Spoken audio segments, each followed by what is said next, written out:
together. Radio 91 where it's always better. Where it's always better.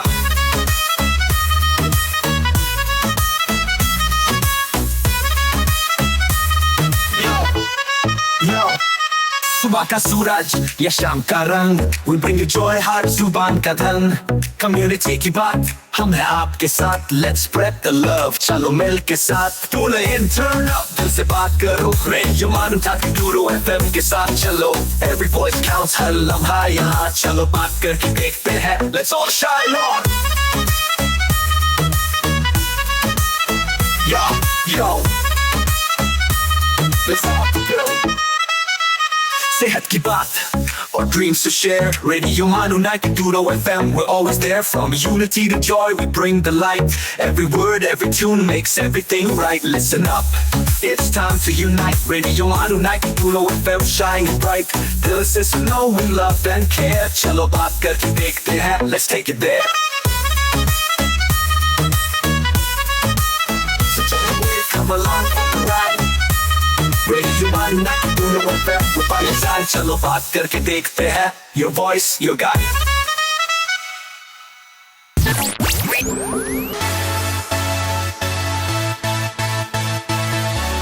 This is Radio Manu 90.0 FM. चलो बात करके देखते हैं.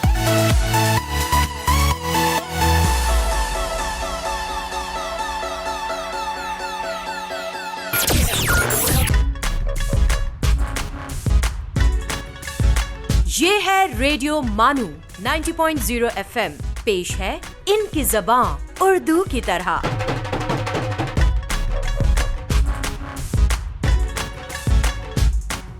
आदाब दोस्तों, मौलाना आज़ाद नेशनल उर्दू यूनिवर्सिटी की इस खुसूसी पेशकश इनकी ज़बान उर्दू की तरह में आपका खैर मक़दम है. आज हम बात करेंगे हिंदुस्तानी सिनेमा में समाजी तहरीकें और तहरीक आज़ादी. इस मौजू पर हमारे साथ गुफ्तगू के लिए मौजूद हैं प्रोफेसर दानिश इकबाल साहब, जो थिएटर की दुनिया की एक जानी मानी शख्सियत हैं और फ़िलहाल वो जामिया मिलिया इस्लामिया में अपनी खिदमत अंजाम दे रहे हैं. सर, आपका बेहद खैर मक़दम है प्रोग्राम में. सर जी शुक्रिया.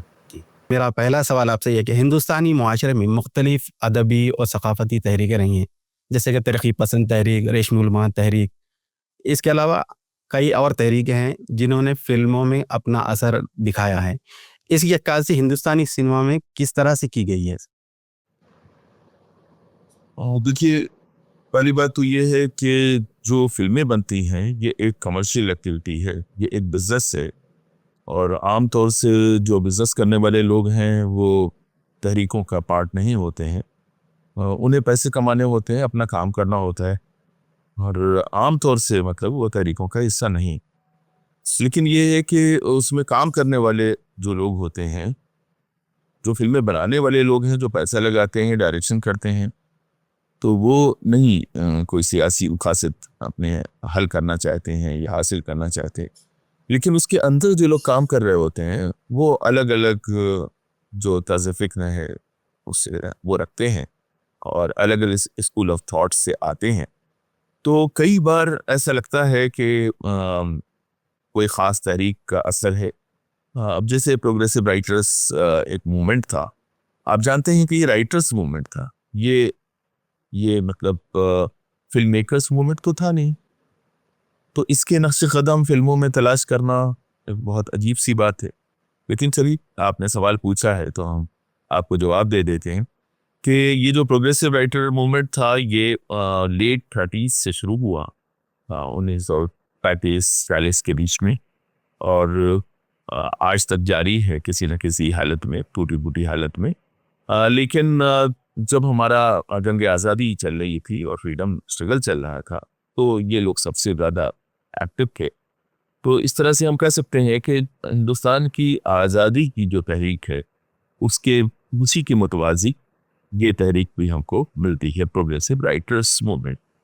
अब प्रोग्रेसिव राइटर्स मूवमेंट के कुछ लोग फिल्मों में राइटर के तौर पे, लिरिसिस्ट के तौर पे, एक्टर के तौर पे काम करते थे और वो असरअंदाज हुए और प्यासा जैसी फिल्म बनी, 2 बीघा ज़मीन जैसी फिल्म बनी, और सुनी 420 जैसी फिल्म बनी, या आवारा जैसी फिल्म बनी. इसमें उन लोगों का कंट्रीब्यूशन है जैसे 2 बीघा ज़मीन। अब ये तो कहना मुश्किल है कि बिमल रॉय साहब जो हैं वो मार्क्सिस्ट थे या वो प्रोग्रेसिव राइटर मूवमेंट का हिस्सा थे। नहीं, वो एक फिल्म मेकर थे, इंडिपेंडेंट फिल्म मेकर थे, हर तरह की फिल्में बनाई। अब इसमें सानी साहब थे, बल्ला सानी साहब थे जो कि उसके हिस्सा थे, फ्रीडम राइटर्स मतलब प्रोग्रेसिव राइटर मूवमेंट के। तो इसी तरह से प्यासा में ये कहना बहुत मुश्किल है कि गुरुदत्त जो हैं वो प्रोग्रेसिव राइटर मूवमेंट का हिस्सा थे, नहीं थे। अबरा दलवी थे, नहीं थे। हाँ, साहिब लुधियानवी थे और SD बर्मन भी नहीं थे। लेकिन ठीक है, उनकी शायरी की वजह से ऐसा लगता है कि प्यासा में मतलब कुछ प्रोग्रेसिव एलिमेंट्स आ गए हैं। तो चलिए ये मान लिया जाता है कि प्रोग्रेसिव राइटर मूवमेंट का अच्छा खासा असर हमको नजर आता है फिल्मों में। अब आइए इंडियन जो आज़ादी की जो जंग है, आज़ादी की जो जंग है वो आप समझ लीजिए कि 1920 में चल रही थी, जो फिल्में शुरू नहीं हुई थी। मतलब कमर्शियल फिल्मों का कोई दूर दूर तक पता नहीं था। और उसके बाद साइलेंट सिनेमा जब आया तो हमारा ये आज़ादी का स्ट्रगल चल रहा था। उसके बाद जब बोलती फिल्में आई तो भी हमारा आज़ादी का जद्दोजहद जो है जारी थी। तो अब यहाँ पे ये है कि ऐसा कौन सा फिल्म मेकर है जो आज़ादी के ऊपर फिल्म बनाना चाहेगा। अंग्रेज़ों का दौर था और काफ़ी सख्त मिजाज लोग थे और इस बात की कोई इजाज़त नहीं कि क्या एंटी ब्रिटिश सेंटिमेंट्स को फिल्मों के ज़रिए जो है बयान कर सके। तो अब आज़ादी की जो जंग है उसकी चूँकि असरात नज़र आते हैं फिल्मों में। चलिए इसको थोड़ा सा तफसील से देखते हैं कि आज जैसे सेंसरशिप की बात की जाती है तो अंग्रेज़ों के दौर में सेंसरशिप और स्ट्रॉन्ग थी और वो लोग काफ़ी घबराए हुए थे और हर बात को कंट्रोल कर रहे थे। तो साइलेंट फिल्म्स के दौर में भी वो नहीं चाहते थे कि जो आज़ादी का सेंटिमेंट है वो फिल्मों के ज़रिए से आवाम तक पहुँचे और नतीजे में काफ़ी स्ट्रिक्ट उन्होंने सेंसरशिप रूल्स बनाए थे। लेकिन जो हमारे फिल्म मेकर्स थे वो इशारों कनायों में मेटाफर्स के ज़रिए कुछ इनडायरेक्टली नेशनलिस्ट सेंटिमेंट जो हैं वो जो है उसके ज़रिए बयान करने की कोशिश करते थे, उसके इजहार की कोशिश करते थे। 1930 और 40 के बीच में मतलब बोलती फिल्मों का दौर शुरू होता है। अब इसमें बहुत से ऐसे फिल्म मेकर्स थे जिन्होंने यानी अंग्रेज़ों के ख़िलाफ़ जो एंटी कॉलोनियल सेंटिमेंट था उसको एक्सप्रेशन दिया और बहुत ख़तरा उठा के मतलब ये काम किया। तो मैं वी शांताराम की यहाँ पे बात करना चाहूँगा। उन्होंने फिल्म पड़ोसी बनाई। अब पड़ोसी 1941 की फिल्म है और इसमें हिंदू मुस्लिम इत्तेहाद दिखाया जा रहा है और ये बहुत बड़ी चीज़ है। उस ज़माने में वो हिंदू मुस्लिम इत्तेहाद की बात कर रहे थे। वो इलेक्शन नहीं जीतना चाहते थे, वो पॉलिटिक्स नहीं कर रहे थे, वो फिल्म मेकर थे। वो क्यों दिखा रहे? वो इसलिए दिखा रहे थे कि वो देख रहे थे कि अंग्रेज़ जो हैं वो समाज को बांटने की कोशिश कर रहे हैं। तो एक दानिश्वर होने के नाते, एक सेंसिबल हिंदुस्तानी होने के नाते शांताराम ने फिल्म पड़ोसी बनाई जिसमें पड़ोसियों को दिखाया गया और दिखाया गया कि हिंदू मुस्लिम मिल के अगर रहें तो मुल्क के लिए कितना अच्छा है। अब वो सीधे सीधे अंग्रेज़ों के खिलाफ अगर कुछ भी कहते तो फिल्म बैन हो जाती और उसको इजाज़त नहीं मिलती। तो उन्होंने बहुत ही ढके छुपे लहजे में एक बहुत पॉजिटिव मैसेज दिया। अब ये बताइए मुझे कि अगर आप एक फिल्म देखते हैं जिसमें हिंदू मुस्लिम इत्तेहाद दिखाया जा रहा है तो ये कहाँ से आप कहेंगे कि फ्रीडम मूवमेंट की फिल्म है? लेकिन वो है फ्रीडम मूवमेंट की फिल्म क्योंकि अंग्रेज़ बांट रहे थे और अंग्रेज़ों को बुरा लग रहा था कि हिंदुस्तानी लोग जो हैं वो आपस में मोहब्बत की बातें कर रहे हैं। तो वी शांताराम अंग्रेज़ों के दुश्मन थे लेकिन वो खुशी कर सकते थे क्योंकि कानून में इस बात की कोई मुनादी नहीं थी, इसको मना नहीं किया गया था कि हिंदू मुसलमानों का इत्तेहाद न दिखाया गया। तो चलिए 1943 की फिल्म किस्मत, इसके बारे में बात करते हैं। ज्ञान मुखर्जी जिनके खानदान के लोग अभी भी फिल्मों में हैं, इन्हीं ने फिल्म बनाई जिसका एक मशहूर किस्मत फिल्म बनाई।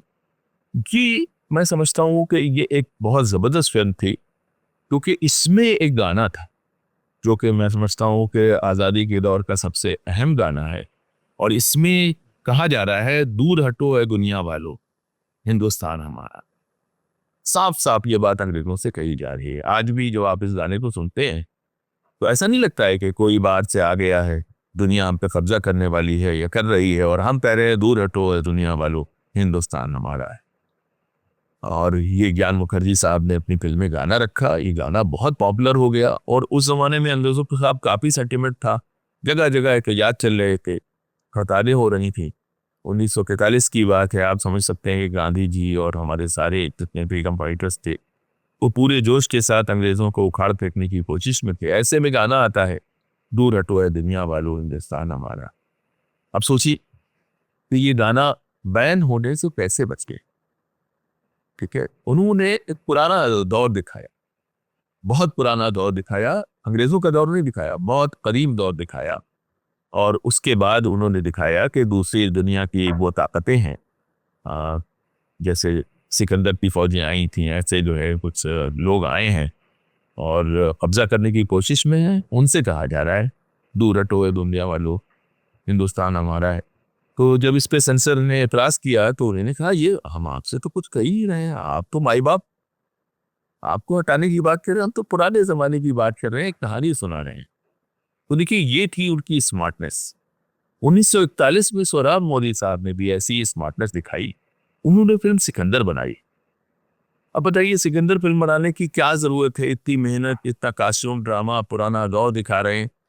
वो दिखाना चाहते थे कि अलेक्जेंडर यानी कि सिकंदर आज़म हिंदुस्तान आया है और हिंदुस्तान के लोग उसकी मज़ाहमत कर रहे हैं।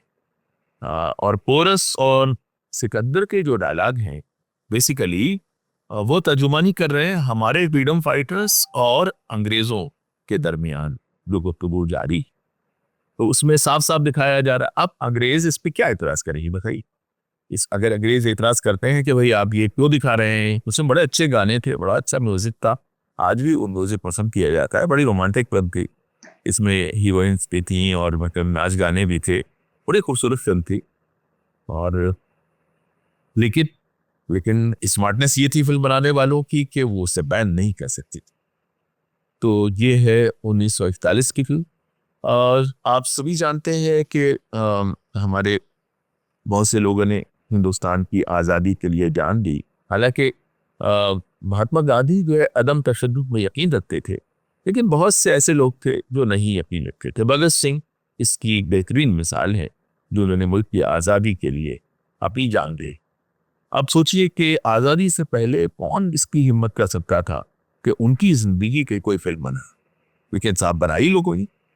और ब्रिटिश रूल के दरमियान दौरान और दरमियान ये फिल्म बनी। इसका नाम था शहीद, बहुत मशहूर फिल्म है। और वो बात अलग है कि इसके रिलीज होते होते हिंदुस्तान आज़ाद हो चुका था। तो ये एक अहम संगी मील कहा जाएगा। जी सर, बहुत ही अच्छा जिक्र किया आपने, किस्मत फिल्म का जिक्र किया, सिकंदर आज़म जैसी फिल्म का जिक्र किया। सर, मैं पूछना चाह रहा था कि 1940 और 50 की दहाई में हिंदुस्तानी सिनेमा पर तरक्की पसंद तहरीक का उतना यानी डायरेक्ट उसका असर तो नहीं था, लेकिन ऐसे कौन से मुसन्निफीन थे जिन्होंने अपनी खिदमत सिनेमा के लिए अंजाम दी? देखिए, हम सब जानते हैं कि जैसे ख्वाजा अहमद अब्बास थे और हमारे मयूर सुल्तानपुरी थे, साहिल जहानवी थे। मतलब देखिए, हम शायरों और मुसन्निफीन को अगर यहाँ पे अलग न करें तो बहुत अच्छा है। क्योंकि क्या होता है कि ज़रूरी नहीं है कि कोई आदमी सिर्फ कहानी लिखने से ही फिल्म पे असरअंदाज होता। फिल्म बनने से पहले बहुत सारे मुज़ाकरे होते हैं, बहुत सारी बातचीत होती है, और जो डायरेक्टर होते हैं वो उनका जो भी हल्का है उसमें बात करते हैं। तो उन लोगों में तरक्की पसंद मुसन्निफीन की बहुत बड़ी तादाद शामिल थी। यूँ समझिए, जैसे सज्जाद ज़हीर साहब भी बम्बई में हुआ करते थे और अली सरदार जाफरी भी थे। अब आप देखिए कि ये लोग सीधे सीधे इन फिल्मों में कभी काम नहीं किए, ठीक है, लेकिन जो बम्बई का जो समाज था, जो मुआशरा था, जो शाम की महफिलें होती थी जहाँ पे दिलीप कुमार से लेके और राज कपूर से लेके और देवानंद से लेके और गुरुदत्त से लेके सारे लोग जमा होते थे, खयाम साहब होते थे। हाँ, खयाम साहब एक म्यूजिशियन थे, मौसीकार थे, लेकिन वो तरक्की पसंद तहरीक से जुड़े हुए थे। तो ऐसे बहुत से लोग थे जो जुड़े हुए थे। और देखिए, यहाँ पे ये नहीं होता है कि फिल्म में वो किसी ने लिखी अपने कलम से और वो आई, नहीं। एक पूरी फिजा होती है, पूरा इकोसिस्टम होता है जो फिल्म को सस्टेन करता है। जैसे जब आप बागों में फूल लगाते हैं तो उसमें नीम का पेड़ भी लगा होता है, बरगद का पेड़ भी लगा होता है और घास भी होती है। ये सारी चीजें मिलके उस फूल को खुशनुमा बनाते हैं, उस फूल को जो है एक फिजा और एक माहौल फराहम करते हैं। तो ये जो हमारी फिल्में हैं ये फूलों की तरह से, लेकिन उसी बाग में बरगद का दरख्त भी था, यानी कि अपने सरदार जाफरी साहब भी मौजूद थे, सज्जाद ज़हीर साहब भी मौजूद थे, साहिल भी मौजूद थे, तानपुरी भी मौजूद थे, कैफी आज़मी भी मौजूद थे और शैलेंद्र भी मौजूद थे। शैलेंद्र भी मतलब प्रोग्रेसिव राइटर की मूवमेंट का ये हिस्सा थे और तरक्की पसंद आदमी थे। तो मैं समझता हूँ इससे ज़्यादा इस बात पे तवज्जो देने की ज़रूरत है कि जिस दौर की आपने बात की, उस दौर में जो फिल्में थी उसमें किस तरह के मौज़ूआत लिए जा रहे हैं। क्योंकि देखिए, किसी ने ये फिल्म नहीं बनाई कि हाँ भाई अंग्रेज़ों को भगा दो और मार दो और हटा दो, और मतलब जैसे हम नारे लगाते हैं, सीधी सीधी पॉलिटिक्स फिल्मों के जरिए नहीं की जा रही है, की भी नहीं जानी चाहिए। फिल्म एक बहुत इनडायरेक्ट मीडियम है, जैसे कि अदब एक बहुत इनडायरेक्ट मीडियम। तो अगर हम ये देखें कि उस जमाने में किस तरह के मौज़ूआत फिल्मों में शामिल किए जा रहे हैं, एंटी कॉलोनियल सेंटिमेंट्स, यानी कि अंग्रेज़ों के खिलाफ जो जज्बा था जो पाया जाता था मुल्क में, उसका उसी अक्कासी फिल्मों के जरिए कैसे बढ़ेगी। तो देखिए, रेजिस्टेंस एक चीज़ है, मज़ाहमत जिसे हम कह गए।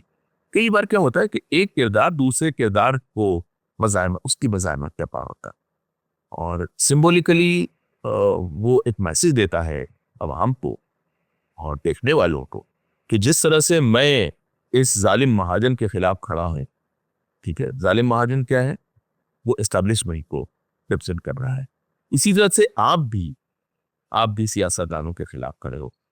वो तकरीर नहीं करता है, लेकिन वो अपने अमल से, यानी बिला वास्ता तौर पे इस बात को कन्वे करता है, इस बात को लोगों तक पहुंचाता है। तो देखिए, उस जमाने की ज़्यादातर पे उसमें मज़ाहमत का जो जज्बा है वो हमको नज़र आता है, और वो एक्ट्रेस के ज़रिए आता है, वो डायरेक्टर्स के ज़रिए आता है, वो गानों के ज़रिए आता है, जैसे कि अभी हमने यहाँ पे बहुत से गानों की बात की।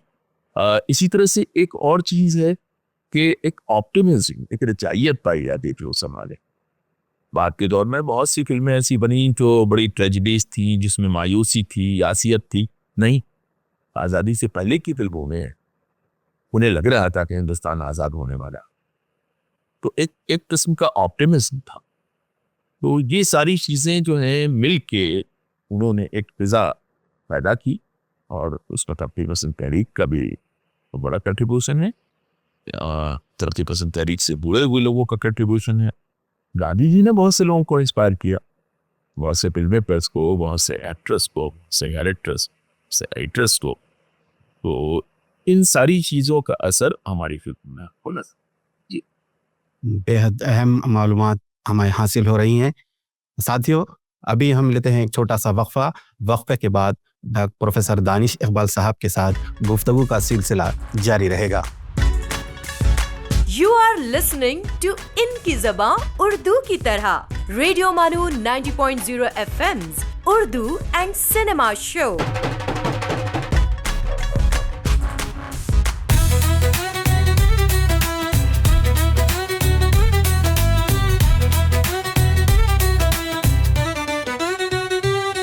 ये है रेडियो मानू, एक community radio station. So join the wave, come along for the ride. Radio Manu 90.0 FM, we're by your side. चलो बात करके देखते हैं. Your voice, your guide.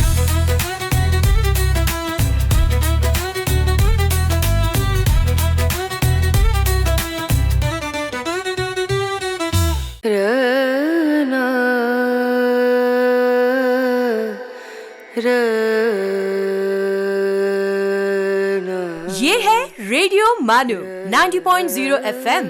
आइए अब सुनते हैं द माइंडफुल मिनट।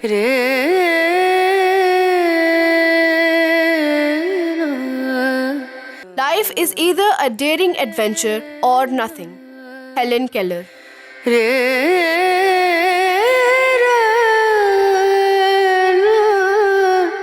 अगर आप ये चाहते हैं कि दूसरे आपको पसंद करें तो आप पहले खुद उनके लिए पसंदीदा बन जाइए। Napoleon Hill.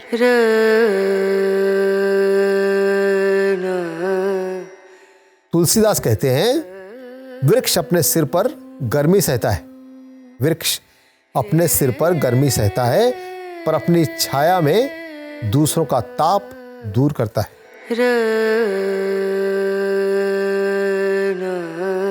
This is Radio Manu 90.0 FM. You were listening to the Mindful Minute.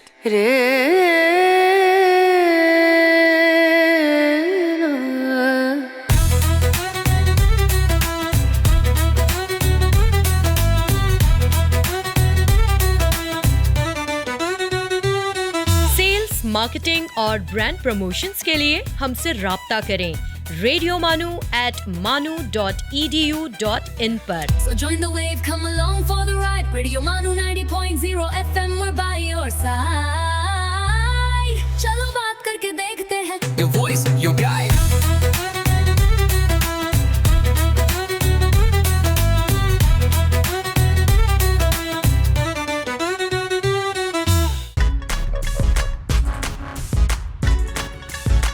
You are listening to इनकी ज़बां उर्दू की तरह। Radio MANUU 90.0 FM's Urdu and cinema show. वक्फे के बाद आपका दोबारा खैर मकदम है। प्रोफेसर दानिश इकबाल साहब हमारे साथ मौजूद हैं। हिंदुस्तानी सिनेमा में समाजी तहरीकें और तहरीक आज़ादी के उन्वान पर गुफ्तगू कर रहे हैं। सर, मेरा आपसे सवाल है कि आज़ादी के बाद हिंदुस्तानी सिनेमा में क्या अहम खुसूसियात रही? कुछ ऐसी काबिल ज़िक्र फिल्में या हिदायतकारों पर हमें कुछ रोशनी डालें। जी, बहुत अहम सवाल आपने किया, क्योंकि देखिए सच्ची बात यह है कि आज़ादी के बाद जितनी खूबसूरत फिल्में और जितनी तेज़ी के साथ हमारा जो सिनेमा है उसको फ़रोग़ हासिल हुआ, वो अपनी मिसाल आप है। दुनिया के बहुत से ऐसे ममालिक हैं जहाँ फिल्में बनती हैं, लेकिन हिंदुस्तान इस वक्त नंबर 1 है। पूरी दुनिया में जितनी फिल्में बनती हैं समझा जाता है कि सबसे ज़्यादा फिल्में हिंदुस्तान में बनती हैं। और ये जो बिल्कुल जिसे कहना चाहिए कि एक तरह का सैलाब आया फिल्म के मीडियम का, ये आज़ादी के बाद ही इसमें जोश व खरोश पैदा हुआ।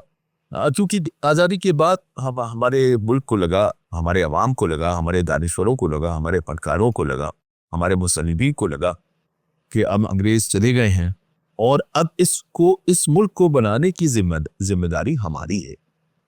तो जैसे एक मजदूर जो है एक ईंट पर ईंट रख के दीवारें बनाता है, छतों की तामीर करता है, इसी तरह से हमारे बनकारों ने, हमारे फिल्मसाजों ने नेशन बिल्डिंग की जो थीम है, यानी नया मुल्क बनाना, नई कदरें देनी है, नया जोश देना है, नया वलवला देना है, एक नया जज्बा देना है आवाम को और मुल्क के शहरियों को, और ख़ासतौर से नई नस्ल। तो इस जज्बे के तहत बहुत सी ऐसी फिल्में बनाई गई जिसमें हम कहेंगे कि नेशन बिल्डिंग का, यानी तामीर वतन का जज्बा जो है कारफरमद। और उस ज़माने के जो सियासतदान थे, उस ज़माने हमारे जो वज़ीर आज़म थे, हमारे जो भी रहनुमा थे, सियासी रहनुमा थे, उन सब का जो फ़लसफ़ा था, जो विज़न था, वो ये कि हमें साइंस को फ़रोग़ देना है, हमें इंडस्ट्री को फ़रोग़ देना है, हमें तालीम को फ़रोग़ देना है, हमें भाईचारे को फ़रोग़ देना है, हमें सेकुलरिज्म को फ़रोग़ देना है, हमें एक दूसरे के साथ मिल के रहना है और आगे बढ़ना है। ये सारे जो जज्बे थे वो हमें फिल्मों में नज़र आते, और इसकी जो बेहतरीन मिसालें हम कह सकते हैं आज़ादी के बाद के दौर की फिल्मों को अगर हम देखें, तो उसकी अगर बेहतरीन मिसालें देखी जाएं तो नया दौर एक ऐसी फिल्म है। आप देखिए, इसका नाम ही बता रहा है, आपको नाम बता रहा है कि हम एक नए दौर की बात कर। और आपने ऐसे भी मतलब गाने सुने हैं कि कल की बात पुरानी हो गई और नए दौर में नई कहानी हम लिखेंगे।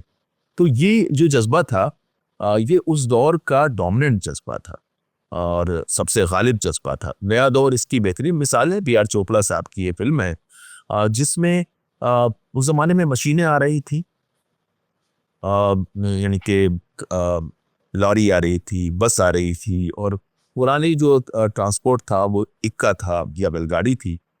तो उसमें इस कहानी में एक स्टिल दिखाया गया है, एक तांगे वाले का और एक ऐसे इंडस्ट्रियलिस्ट का जो उस इलाके में बसें चलाना चाहता है, लारियां चला। उस जमाने में बस नहीं कहते थे, लारियां कहते थे, लारियां चलाना चाहता है। तो देखिए समाज में तब्दीली आ रही है और उस तब्दीली की वजह से एक कशमकश पैदा हो रही है। लेकिन फिल्म हमको ये मैसेज देती है कि सारी तब्दीलियों के बावजूद हमको पुरानी चीज़ों को भी साथ लेके आगे जाना है। ये नहीं हो सकता कि आप तांगे को पूरी तरह से रिजेक्ट करें, यानी कि जो हमारी लोकल टेक्नोलॉजीज हैं, बैलगाड़ी है हमारी, हम खेती करते थे बैल से करते थे, आज ट्रैक्टर से किया जा रहा है। तो बैल और ट्रैक्टर का जो तजाद है, जो कशमकश है, वो आज भी मौजूद है और उस जमाने में भी मौजूद थी। इसी तरह से 1957 की एक बहुत मशहूर फिल्म है मदर इंडिया। अब देखिए ये फिल्म, उसका टाइटल आपसे क्या कहता है? आज बहुत से नारे लोग लगाते हैं कि भारत माता की जय। उन्होंने भारत माता की जय ये नारा नहीं लगाया सर, उन्होंने अपनी फिल्म के जरिए ये साबित किया कि भारत माता जय के लायक हैं, और जय का मतलब ये कि भारत माता की फतेह होनी चाहिए। तो इस फिल्म में आप देखें तो नरगिस जो है वो भारत माता है, वो एक माँ है, ठीक है, और माँ बहुत सी मजबूरियों का शिकार है। उनके जो शौहर हैं उनके हाथ जो है कट गए हैं। तो ये दिखाया जा रहा है कि हिंदुस्तान में जो लोग ताकतवर लोग थे, जो हिंदुस्तान को बना सकते थे, इत्तेफाकात ने या मतलब मजालिम ने, बाहर की ताकतों ने उनके हाथ काट दिए। लेकिन हिंदुस्तान यानी कि मदर इंडिया को सरवाइव करना है, अपने बच्चों को बेहतरीन कदरें देनी है, एक बेहतरीन ज़िंदगी देनी है, एक बेहतरीन तालीम देनी है और उनकी परवरिश करनी है। तो इसमें जो नरगिस का कैरेक्टर है, नरगिस हिंदुस्तान है। और देखिए उनके शौहर के हाथ कट चुके हैं, क्योंकि उनके शौहर जो हैं वो गायब हो चुके हैं, वो बेचारे चले गए, छोड़ के चले गए। और उसके बावजूद उन्हें अपने बच्चों को पालना है, और बच्चे जब भटक जाते हैं अपने रास्ते से, तो ये नहीं है कि मदर इंडिया जो है उनको कहती हैं कि हाँ हाँ तुम जो चाहो करो, नहीं, वो अपने बच्चे को ख़त्म कर देती, ठीक है। तो ये देखिए कितना खूबसूरत मैसेज है कि हिंदुस्तान एक माँ है और वो परवरिश कर रही है, वो आपको सस्टेन कर रही है, वो हर वक्त आपके साथ है, वो आपसे प्यार करती है, आपसे मोहब्बत करती है, उससे ज़्यादा आपसे कोई मोहब्बत नहीं करता। लेकिन उसके बावजूद कुछ चीज़ें जो है माँ बर्दाश्त नहीं कर सकती, ठीक है। तो बहुत ही खूबसूरत फिल्म थी। मैं समझता हूँ कि ये तर्जुमानी करती है उस दौर की, नया दौर जो है उस दौर की तर्जुमानी करती। एक और फिल्म का मैं तस्करा करना चाहूँगा, सुजाता, बेबल रॉय की फिल्म है, और वो भी उस दौर की तर्जुमानी करती है, क्योंकि नया हिंदुस्तान बन रहा है। पुराने हिंदुस्तान में क्या था, जात पात, ब्राह्मण लोग हैं वो सबसे आला है, और बाकी सारे तबके जो हैं वो जोड़ी जो लोअर कास्ट कहलाते हैं, तो उनको हुकूक नहीं थे। लेकिन नया हिंदुस्तान कहता है कि सब बराबर, सब बराबर। तो सुजाता में उन्होंने पहली मर्तबा, नहीं कहना चाहिए लेकिन पहली मर्तबा बहुत खूबसूरती के साथ, उसमें क्या होता है कि एक ब्राह्मण खानदान है, आला तालीम याफ्ता है, एक बच्ची को वो अडॉप्ट कर लेता है, और बाद में पता, जब उसकी शादी की बात आती है तो पता चलता है कि वो तो एक है किसी और ज़ात से ताल्लुक़ रखती। और ये जो कास्ट का जो मसला है वो पूरी शिद्दत के साथ तवज्जो में आता है। तो इसी तरह से एक और फिल्म है जो कि लोग समझते नहीं हैं कि ये इसी सेंटिमेंट की फिल्म है, इसी जज्बे की फिल्म है, और वह है मुग़ल आज़म। सुन के लोगों को हैरत होगी, लेकिन मैं मेघनाथ देसाई साहब जो कि इंग्लैंड के बहुत बड़े पॉलिटिशियन हैं, बहुत बड़े राइटर हैं, मैं उन्हें यहाँ पे कोट करना चाहूँगा।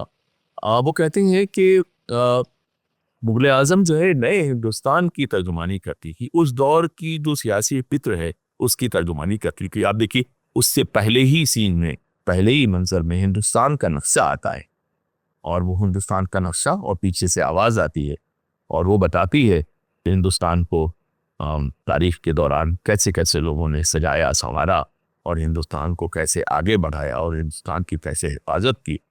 तो देखिए, ये जो तारीख के साथ नए हिंदुस्तान का तसलसल है वो उसमें पेश किया गया। और मेघनाथ देसाई का कहना है कि उसमें जो अकबर का किरदार है वो पुराने हिंदुस्तान को रिप्रेजेंट कर रहा है और जो सलीम का किरदार है वो नए हिंदुस्तान को की तर्जुमानी करता है। और दोनों के बीच में जो कशमकश है वो रवायत और नई नस्ल के दरमियान की कशमकश है। तो मोद आज़म को भी मतलब जो नक़ाद जो हैं फिल्मों के, वो मानते हैं कि ये इसी तरह की फिल्म है जो कि नेशन बिल्डिंग और न्यू नेशनलिस्टिक ऑप्टिमिज्म जो कि पुरुम्मीद समाज की तर्जुमानी करती है। दोस्तों, यहाँ लेते हैं एक वक्फा। वक्फे के बाद गुफ्तगू का सिलसिला जारी रहेगा।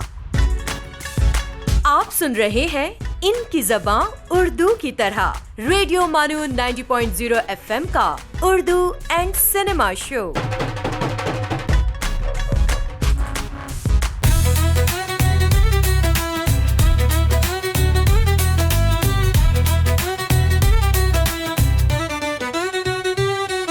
This is Radio Manu, a community radio station. So join the wave, come along for the ride. Radio Manu 90.0 FM, we're by your side. चलो बात करके देखते हैं. Your voice, your guide.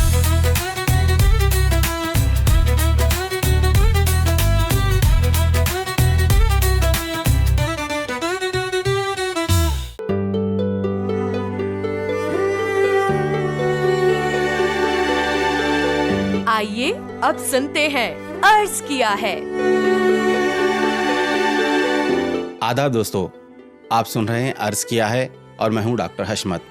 आज हम बात करेंगे खलीलुर रहमान आज़मी की। खलीलुर रहमान आज़मी सराय मीर ज़िला आज़मगढ़ उत्तर प्रदेश में पैदा हुए। आज़मगढ़ से हाई स्कूल का इम्तिहान पास किया। अलीगढ़ मुस्लिम यूनिवर्सिटी में आला तालीम हासिल की। फिर वहीं शोबे उर्दू से वाबस्ता हो गए। तवील बीमारी के बाद अलीगढ़ में इंतकाल हुआ।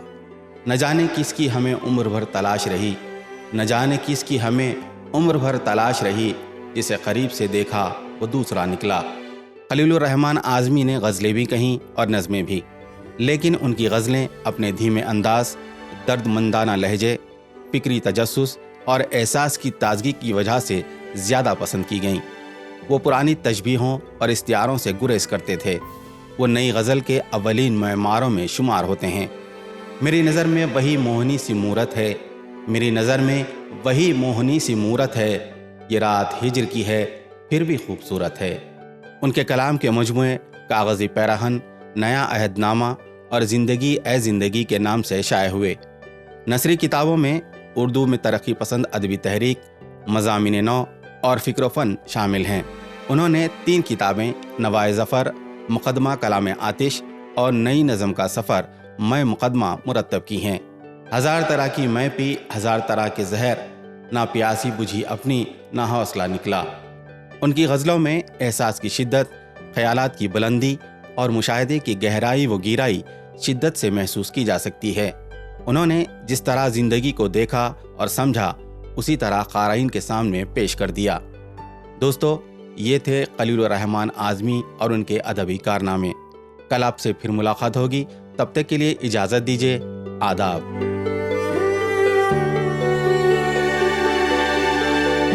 You were listening to अर्ज किया है।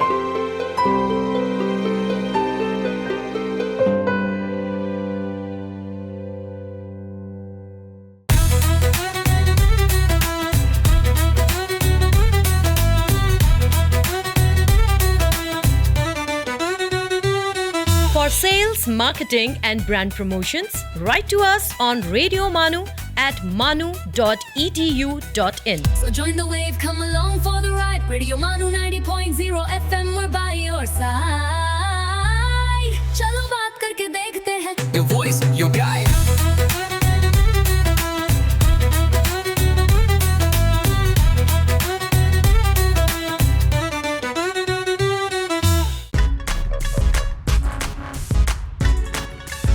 आप सुन रहे हैं इनकी ज़बां उर्दू की तरह रेडियो मानू 90.0 एफएम का उर्दू एंड सिनेमा शो।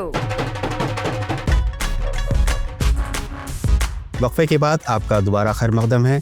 हमारे साथ मौजूद हैं प्रोफेसर दानिश इकबाल साहब। सर, दलित सिनेमा की इस्तिलाह क्या हम इस्तेमाल कर सकते हैं?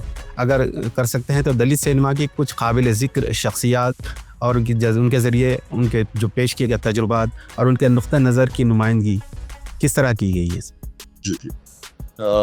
जी, मुझे खुशी है कि आपने ये एक अहम सवाल किया। अभी हम लोग बात कर रहे थे कि जब हमारा हिंदुस्तान आज़ाद हुआ, हमारा मुल्क आज़ाद हुआ, तो बहुत से मसाइल का हमें सामना था और इसमें एक बहुत बड़ा मसला था अदम मसावात का, यानी कि ना बराबरी का। यानी समाज के लोग जो हैं उन्हें आपस में एक दूसरे के बराबर नहीं समझा जाता था और छोटे बड़े की एक बहुत बड़ी कैद थी। अंग्रेज़ों के ज़माने में ये जारी रही, अंग्रेज़ों से पहले के दौर में ये जारी रही, क्योंकि ज़मींदाराना ज़हनियत की अक्कासी करती थी कि जो मेहनत का तबका था उसको नीचा समझा जाता था।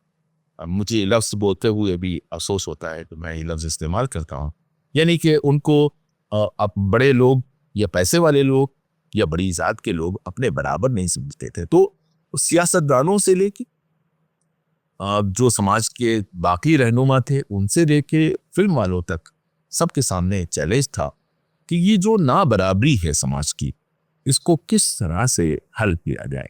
तो अभी हम लोग बात कर रहे हैं कि सुजाता में भी यही मैसेज दिया बिमल राय में, लेकिन बिमल राय दलित नहीं थे। बिमल राय एक आला जात से और आला तबके से, पढ़े लिखे खानदान से, सवर्ण जिसे हिंदी में क्लब इस्तेमाल करते हैं कि वर्ण सिस्टम है। तो वर्ण सिस्टम में जो ऊपर रखे गए हैं और क्षत्रिय और ब्राह्मण और वैश्य, ये सवर्ण हैं, अच्छे वर्ण। बाकी जो हैं वो दलित लोग हैं। ये दलित टर्म भी उस जमाने में नहीं था और गांधी भी दूसरे टर्म्स इस्तेमाल करते थे। अब आजकल उन टर्म्स का भी इस्तेमाल करना मना हो गया है, वो अनपार्लियामेंट्री समझे जाते हैं। जी, तो अब सवाल ये है कि जो दलित व्यथा है, जो दलित त्रासदी है, जैसे हिंदी हम कहते हैं और हम उर्दू में कहें तो आप या अंग्रेजी में कहें तो एक ट्रेजेडी है कि हिंदुस्तान के समाज के आप 80 या 85% लोगों को आप इंसान ही नहीं समझे। तो ये बहुत बड़ा क्राइसिस है। इसे बहुत सारे लोगों ने हाईलाइट किया, सभी राइटर्स ने किया, प्रेमचंद से लेके और रवींद्रनाथ टैगोर से लेके और मंटो से लेके और सभी ने किया, लेकिन फिल्मों में भी किया गया। अब सवाल ये है कि दलित मसाइल और दलित जो ट्रेजेडी है उसकी तर्जुमानी कौन लोग कर रहे हैं? वो नॉन दलित। और अब दलित लोग जो है वो तालीम याफ्ता नहीं थे, उनके पास वसाइल नहीं थे, उनके पास आज भी बहुत ज़्यादा वसाइल नहीं।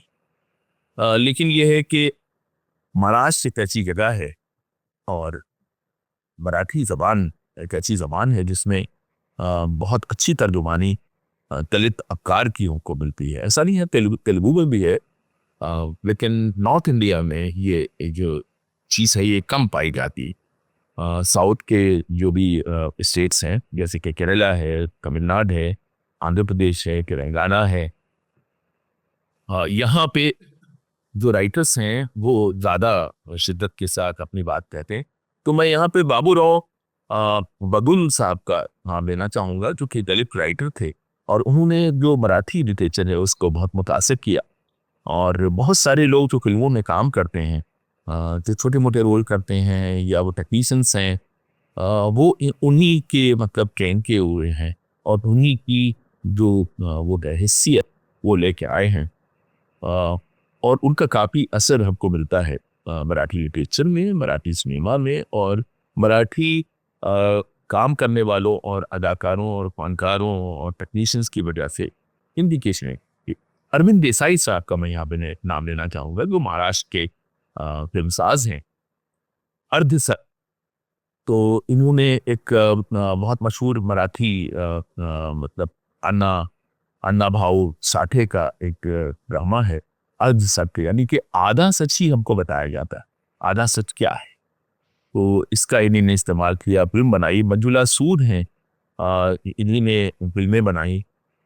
और इसके अलावा राजेश यादव साहब हैं, उन्होंने इस मसले पे फिल्में बनाई। और दलित सिनेमा नाम की एक चीज़ जो है पाई जाती है मराठी में। हिंदी में यानी कि जो मेन स्ट्रीम सिनेमा है उसमें इतना ज़्यादा नहीं मिलता है। हाँ, रंजीत साहब हैं जो कि तमिलनाडु की हैं, और इनकी फिल्में हैं वेत्री मारान की फिल्म है, और दीपा धनराज हैं। इस तरह के बहुत से लोग हैं। अब अगर हम देखें कि चूँकि हम आमतौर से हिंदुस्तानी सिनेमा की बात करते हैं, जैसे कई बार हिंदी सिनेमा कहा जाता है, आप उसे हिंदी कहिए, उर्दू कहिए, हिंदुस्तानी कहिए, लेकिन जो बॉम्बे का सिनेमा है तो उसमें भी हाल के दिनों में इस चीज़ पे बहुत तवज्जो दी गई है। अनुभव सिन्हा की अभी हाल में फिल्म आई थी आर्टिकल 15, या मसान एक बहुत अहम फिल्म है। बहुत सी ऐसी फिल्में हैं जिसमें इस मसले पे बहुत अच्छी तरह से तवज्जो दी। जी, बहुत बहुत शुक्रिया सर। बहुत शुक्रिया, बहुत शुक्रिया। दोस्तों, ये थे प्रोफेसर दानिश इकबाल साहब, जो हमारी खुसूसी पेशकश इनकी ज़बां उर्दू की तरह में अपना इजहार ख्याल फरमा रहे थे। अगले प्रोग्राम में आपसे फिर मुलाकात होगी, तब तक के लिए इजाज़त दीजिए। आदाब। You were listening to इनकी ज़बां उर्दू की तरह on Radio Manu 90.0 FM। चलो बात करके देखते हैं।